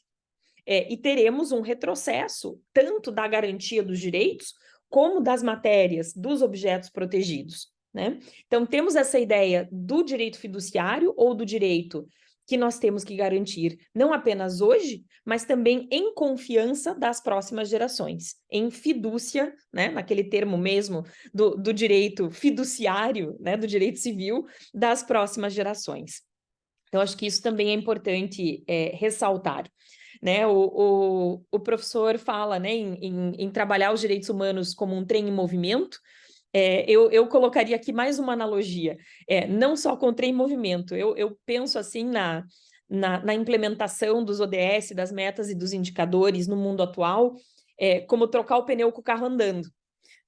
Né? Então, tem essa situação também, né? E eu acredito também nos ODS como uma ferramenta muito mais plural que outras ferramentas jurídicas que nós temos, no sentido de que, por ela não ser, justamente por não ser uma ferramenta juridicamente vinculante e por permitir essa abertura a outros atores, que nós nos blindamos também de um entendimento ou de um gatekeeping, né, que é um buzzword, é uma palavra bem usada atualmente, né, mas um fechamento de portões, digamos assim, por parte de um governo específico. Governos vão e governos vêm, governos são mais entusiasmados com a proteção dos direitos humanos e do desenvolvimento sustentável ou menos, né, mais preocupados ou menos preocupados com essas temáticas, ou com algumas áreas dos direitos humanos, e o fato de termos um governo mais ou menos entusiasmado com a Agenda 2030 não impede que ela continue circulando, que ela continue sendo utilizada e que ela continue sendo utilizada por atores locais.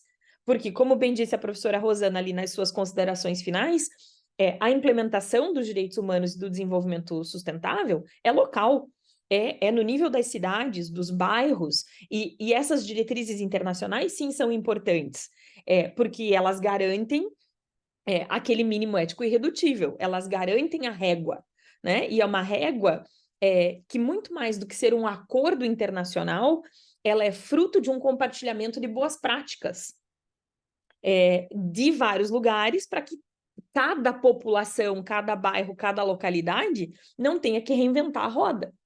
Mas isso não implica, né? E aí essa continuidade da avaliação, né? Às vezes eu acho que as próprias Nações Unidas colocam aí todas as suas esperanças, né? E todas os seus anseios na ferramenta da vez, né? Ou no problema da vez. Então, a Agenda 2030, assim como, nossa, se nós conseguirmos atingir todas as metas e todos os indicadores, não teremos mais problemas no mundo, né? O mundo será muito mais igualitário.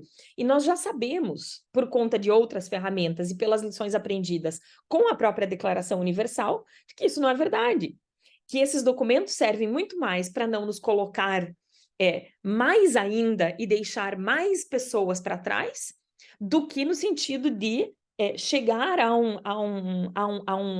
uma utopia em que todos os direitos são realizados e que todas as pessoas têm acesso a todos os direitos como deveria ser, né? Então, ser um otimista, né? Ou um entusiasta, né, das ferramentas, sim, ótimo, mas também temos que ter um senso crítico, também temos que observá-las criticamente e compartilhar boas práticas dos seus sucessos, mas também fracassos, também aquilo que não funciona e que pode ser feito de uma forma diferente, e justamente por esse empoderamento de vários autores, a gente consegue, né, essa perspectiva de uma implementação muito mais plural, né, de uma multiplicidade dos autores e dos atores, como a gente vem vendo as próprias Nações Unidas, né, motivarem.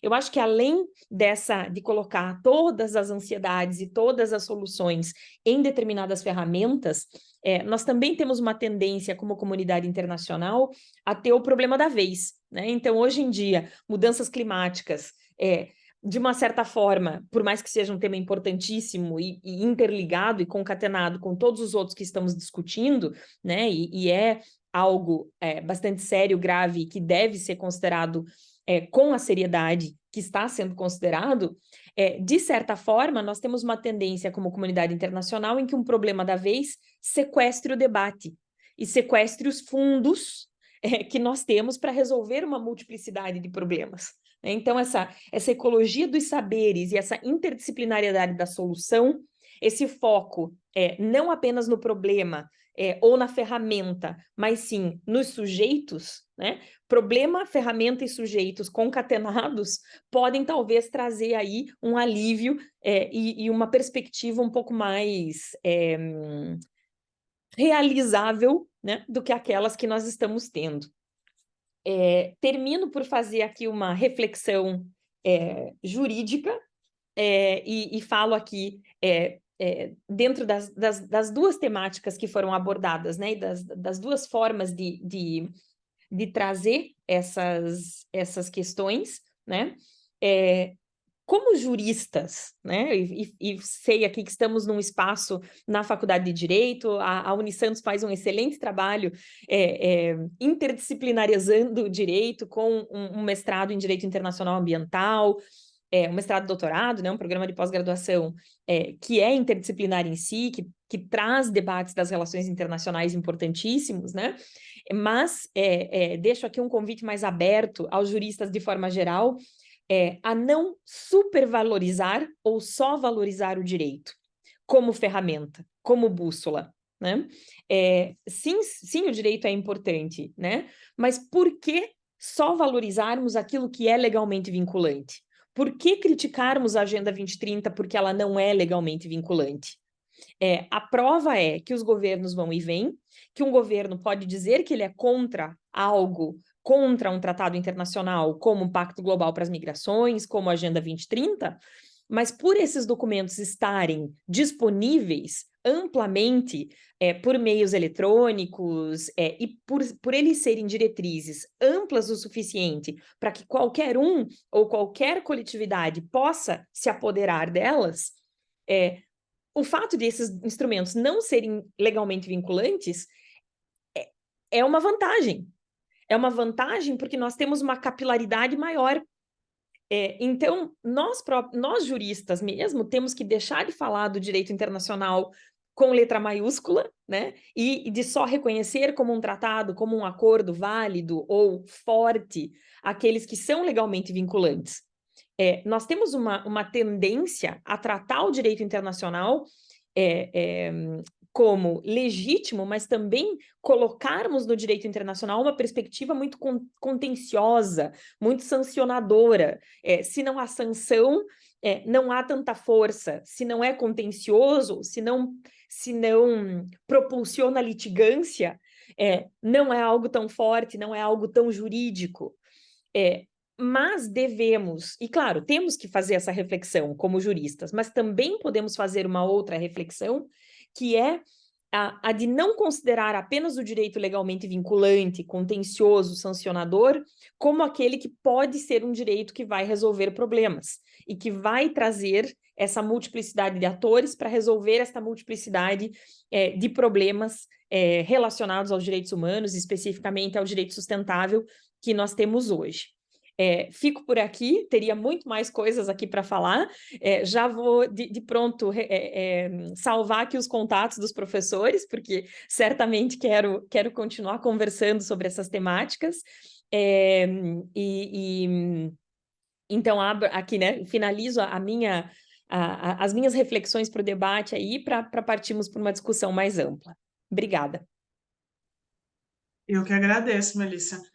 Como sempre, né, a gente consegue contigo fazer um resumo didático das questões que foram levantadas de várias abordagens, né? E é por isso que os professores convidados vieram de vários setores, para que a gente pudesse literalmente fazer esse diálogo entre a DUDH e a Agenda 2030 sobre o ponto de vista do direito ao desenvolvimento, sobre o ponto de vista do próprio desenvolvimento, né? E sobre essa abordagem que você trouxe agora no finalzinho, que é necessária, de se observar que ela é um documento importante, que ela é essa bússola, mas que ela é essa bússola para todos, é uma ferramenta múltipla, uma ferramenta plural, mais importante do que isso, uma ferramenta interdisciplinar, e que visa justamente trazer, formular, ser o norte dessa nova arquitetura, desse novo regime necessário de governança, mas um regime necessário, onde os maiores, e talvez eu ouso dizer aí, colocando, como você disse, eu amei essa expressão, os 2 centavos da minha contribuição,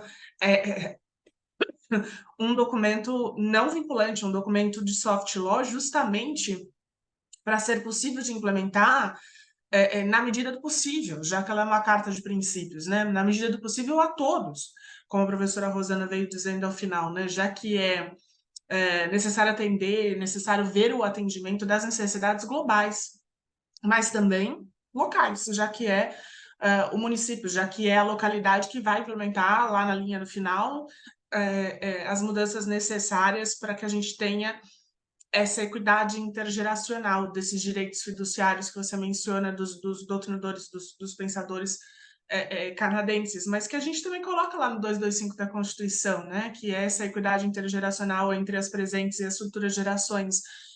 Mas pensando nessa nova conjuntura global, nesse novo diálogo, pensando na necessidade de atendimento das necessidades de todos, e que todos é um número muito múltiplo hoje em dia, né? E é uma multiplicidade realmente muito grande de possibilidades de atendimento, já que nós estamos falando de direitos dos mais variados gêneros, tipos e dimensões, principalmente quando a gente fala da necessidade de atendimento de diferentes direitos dentro do mesmo país, como é o caso do Brasil, que tem aí dimensões continentais. Se algum dos professores convidados, a Rosana e o Ricardo, quiser se juntar conosco no debate, quiser trazer alguma das suas impressões sobre o que nós estamos aqui falando. Eu posso falar, Gabriela? Claro, fica à vontade, professor. Também, que eu não vou ter muito tempo, eu estou aqui com meu filho pequeno hoje, mas... Imagine, fica à vontade. Consegui uma brechazinha, então vou aproveitar. Acho que tudo que as colegas falaram, eu assino super embaixo. A Rosana foi sensacional, e a Melissa também. Eu acho que a gente se complementa, né? Talvez eu não tenha, talvez eu sei lá, não sei se eu fui muito crítico. Concordo contigo, Melissa, que a visão dos ODS é uma engenharia, né? É uma engenharia jurídica, isso também é direito, né? Eu estou longe de ser a pessoa que seja apegada a uma dogmática jurídica, etc. Acho que não. A minha sugestão aí, minha provocação foi, e também acho que nós temos aí grandes oportunidades, né? Foi um pouco a partir do que a professora Rosana colocou no finalzinho da fala dela, ao citar o secretário-geral da ONU, E eu lembrei do que aconteceu recentemente, né? Nós temos hoje uma violação em direitos humanos massiva, televisionada, atual, né? Nenhum de nós aqui falou isso, não estou criticando ninguém, também não falei, que está acontecendo agora na faixa de Gaza, né? E isso para mim, e aí eu concordo também com a professora Melissa no sentido de como que o discurso da mudança climática sequestra os demais, né? Isso acontece com biodiversidade, com clima, que digamos assim, é um discurso, por enquanto, não tão engajado, tão politizado, né? Então, meu receio é que nós vamos ter um sistema internacional interdependente e tudo mais, e manter isso é importante, assim, seja vinculante ou não, desde que ele não seja muito engajado.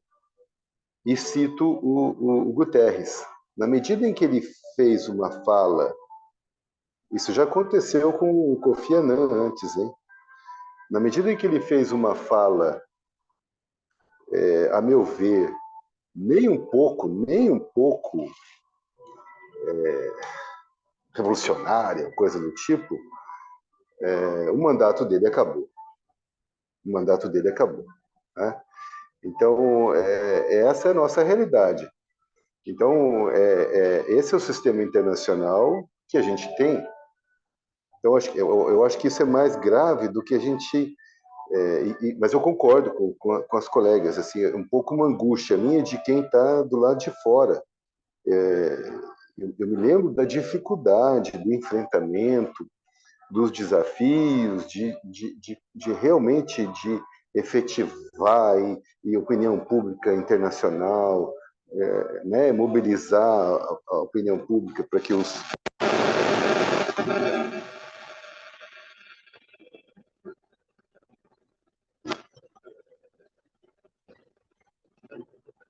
Eu não estou ouvindo mais o professor. Exato. Professor, eu acho que a gente, esse finalzinho, esses últimos 5 segundos, a gente não conseguiu ouvir, porque acho que... Deu agora? Deu? Agora sim. Eu tirei o fone. Eu estou na escola de música aqui do meu filho. Eu me lembro da dificuldade que era quando a gente discutia a plataforma DESCA, como é mais difícil ainda fazer a efetivação dos direitos econômicos, sociais e culturais e ambientais. Então, a gente chegou num momento crítico desse sistema. E, para mim, o que aconteceu com a fala do Guterres, quando ele questionou a visão única, eu não estou aqui defendendo o Hamas nem nada disso, tá? Pelo amor de Deus. Mas nós chegamos a um ponto em que o discurso ele é um discurso... Gostei da tua divisão. Ele não deve ser uniformizante. Ele pode ser universal, mas ele não pode ser uniformizante, né, professora? Colocou muito bem. Mas, às vezes, ele também é uniformizante. É um discurso de lado único, né? E isso me incomoda. Eu não sei se a palavra é... Né? Pessoalmente, eu me incomodo um pouco com isso. Meu receio é que isso também aconteça com o discurso do desenvolvimento, e com ele o discurso do desenvolvimento sustentável. E aí vamos ser honestos, né? O que vem primeiro é o desenvolvimento. E agregando ao desenvolvimento, isso a professora Rosana contou muito bem. Não é à toa que é o PNUD que está... Não é que nenhuma crítica ao PNUD, eu já trabalhei um tempo com o PNUD. Mas a gente vê como é difícil para esses programas, né? Eu acompanhei na Rio Mais 20 a dificuldade de realmente constituir uma organização mundial do ambiente, né? Se é que é por aí o caminho. Então, a gente ainda está nesse risco de um discurso uniformizante em relação a uma sustentabilidade dentro de um discurso de desenvolvimento. Então, se é para ter alguma sustentabilidade, ela tem que jogar o jogo, vou usar a palavra aqui, Melissa, me desculpa, uniformizante, de um desenvolvimento pensado ocidentalmente. Não sei se tem outro caminho, mas isso me incomoda. Então, acho que as chances da gente ter uma efetivação desses direitos humanos, até a própria ideia dos indicadores de desenvolvimento humano, acho que a Rosana vai me ajudar a pensar melhor, ela ainda é muito carregada com essa visão trumaniana de um certo desenvolvimentismo. O problema é a pobreza, no sentido de capacidade de consumo, talvez, e esse consumo tem que ser sustentável, mas não tanto a questão da desigualdade brutal, que só piora no mundo. Então, eu faço essa leitura dos ODS, uma leitura crítica, construtiva. Entende? Então, nesse sentido, a gente é uniformizante, sim. Um território ele tem que ser um território produtivo, ele tem que ser... Então assim, de alguma forma, essa dobradinha, direitos humanos, desenvolvimento e sustentabilidade, ela corre o risco de ser colonizada por um discurso, uma visão de mundo, digamos assim, mais ocidental, desenvolvimentista. E a fala do Guterres, quando de alguma forma encosta nessa farpa, nessa faísca, nessa corrente, incomodou profundamente. Né? E é disso que nós estamos falando, é direitos humanos, é território, é acesso a recurso natural, é soberania, é crianças. Então, o fato de você ter dados e gráficos e tabelas sobre o aquecimento global, sobre crianças que são mortas na faixa de Gaza, de alguma forma isso parece que não sensibiliza tanto mais, ou se sensibiliza, as instituições não estão sendo capazes realmente de, com cogência ou sem cogência, né? Vinculante ou não. É isso que me incomoda, só isso. Não estou dizendo que não serve para nada, não, longe disso. A gente estuda isso, a gente trabalha com isso, a gente, né, dá aulas disso, mas me incomoda. Eu só queria pensar junto aqui com vocês se a gente pode realmente vislumbrar aí algumas saídas desse cenário, que é um cenário geopolítico, né? Então, vejo que alguns juristas importantes, né, eu já citei aqui alguns, têm essa mesma visão. Concordo com a ideia do Klaus Bosman, que eu acho que é o que a Melissa colocou, em relação aos bens comuns da humanidade, usando tratados. E ele fala muito, muito claro isso no Princípio da Sustentabilidade, é um livro muito interessante, que esses bens comuns, que a gente está aí, gostei da tua terminologia, né? Como é que que a tua expressão que você usou, a gente precisa, nossa geração, ela é tutora desses bens. Mas isso na teoria é muito bonito. O que me assusta é que nem os direitos mais básicos o nosso sistema não está conseguindo garantir adequadamente. Então, um pouco, estou trazendo aqui uma discussão para a gente pensar junto, mas longe de mim criticar ou diminuir ou desmerecer o que nós já construímos, percebe? É só mesmo um pouco assim uma angústia, né? Por isso que o diálogo é tão importante, né, professor? Para que a gente manifeste isso, né? Para que a gente converse sobre isso. Acho que a professora Rosana quer acrescentar alguma coisa no debate? Quero.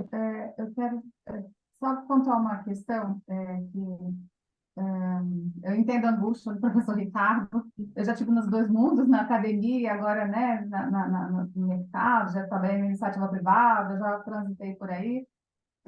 E o que eu acho que, assim, não é a solução, né? Mas eu acho que a gente, eu não estou dizendo do nível internacional, estou dizendo como viabilizar os ODS, né? Como assegurar direitos aos cidadãos dentro do Brasil. A gente precisa investir nos municípios, na capacitação dos municípios, dos gestores municipais, porque, no fim, é o cidadão que vai ao posto de saúde, é o cidadão que põe os seus filhos na escola. Então, a gente se volta muito para as questões internacionais, se a ONU está funcionando, se não está funcionando, né? Mas a gente pouco olha para a questão municipal, sabe? Então, na minha opinião, porque eu trabalho com projetos no nível do governo federal, e eles não descem no município. Mesmo alguns projetos estaduais, eles conseguem descer no município. Mas os municípios, eles têm uma dificuldade muito, o prefeito e os seus gestores, muito grande, de viabilizar direitos. Então, a gente pode continuar discutindo assim, tá?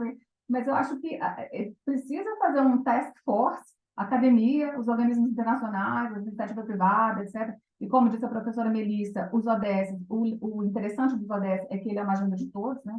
A gente acabou de publicar um estudo da Defensoria Pública da União de implementação dos ODS dentro da DPU. Então, cada organismo, cada município, cada ator, privado ou não, pode utilizar, né, os ODS como ferramenta, como guia, mas eu acho que a gente precisa descer um pouco e vislumbrar mais o município, tentar chegar mais no município, para a gente ter direitos, para a gente ter uma escola, para você colocar o seu filho numa escola pública, né, de bom nível, que não, né, que a gente acabou de ter o resultado de PISA, também é um outro teste internacional criticado, etc., mas é uma ferramenta, é o que põe o Brasil lá no sistema internacional, é o que traz ou não financiamento. Então, é isso, a gente também pensar um pouco no nível municipal, sabe? E aí a gente consegue resolver muitos problemas, talvez. Sim, até porque, a partir desse ponto de vista, e eu vou surrupiar uma fala da professora Melissa, é que a gente consegue, segundo a Flávia Piovesan, ter um mínimo ético irredutível, né? Atender esse mínimo ético irredutível, que eu costumo chamar aqui, uma expressão um pouco mais antiga, de mínimo existencial, né? Eu uso essa expressão por conta de ser os direitos essenciais para que a gente tenha uma existência digna. Ou seja, e aí isso é sentido muito de primeira mão, no primeiro momento, em nível local, porque, afinal de contas, o cidadão é o indivíduo que vai necessitar desses direitos e precisa socorrer, muitas vezes, de políticas públicas para a obtenção deles, porque são direitos prestacionais, direitos prestados pelo Estado. Professora Melissa, será que você quer encerrar esse... Não, eu só queria dizer que as minhas colocações não foram críticas às ideias aqui apresentadas, né? Foi simplesmente uma reflexão para todos nós juristas, que normalmente tendemos a superjuridicizar o debate e a entender o direito como a solução para todos os problemas, né? Se nós conseguirmos normatizar e implementar essas normas, nós temos essa tendência de pensar que isso automaticamente vai ser os problemas automaticamente vão ser resolvidos, né? Então foi só nesse sentido, não foi de forma alguma, e compartilho as inquietudes e ansiedades aí de ambos. Perfeito, mas é isso mesmo, né? Por isso que a gente promove esses debates nesses marcos tão importantes para nós e para o desenvolvimento da humanidade como um todo, né? Para o desenvolvimento global, para que a gente possa realmente discutir essas angústias que nós temos, esses problemas que nós sentimos e as formas de encará-lo, né? As ferramentas para a gente encarar estes problemas que são dentro das nossas possibilidades, inclusive dentro das nossas atuações de diferentes modelos, de diferentes abordagens, mas que se somam, que se complementam para que a gente chegue ao direito ao desenvolvimento, direito do desenvolvimento, uma vida digna, uma qualidade de vida, como a gente já prevê e já deseja, para todos, em todos os lugares, como diz a ferramenta, né, do que a gente estava discutindo há pouco da Agenda 2030, que é justamente o lema, não deixar ninguém para trás. E não por outra razão, a não ser que a gente se dê as mãos para esse direito ao desenvolvimento, em diferentes abordagens, em diferentes visões, possa ser alcançado para todos em todos os lugares. Então, para encerrar o dia de hoje, eu queria agradecer demais a presença dos nossos 3 palestrantes. É sempre um prazer recebê-los aqui na nossa universidade. Espero que retornem o mais breve possível, virtual ou presencialmente. As nossas portas aqui da universidade estão abertas aos 3.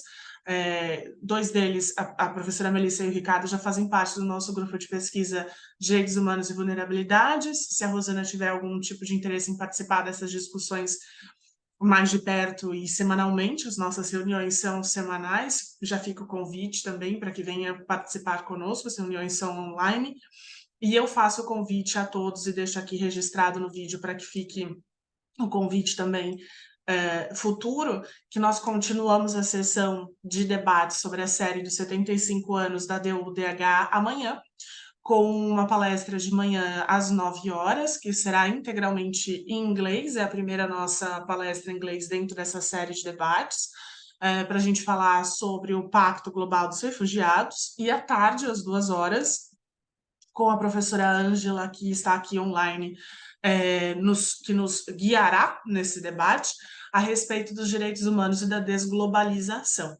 Então, convido a todos para que já retornem amanhã também nessa série de debates, que tenho certeza que será também bastante profícuo as análises que serão feitas tanto de manhã quanto à tarde. Obrigada a todos, gente. Um abraço, até amanhã. Muito obrigada. Um abraço. Tchau, gente. Bom Obrigada. evento.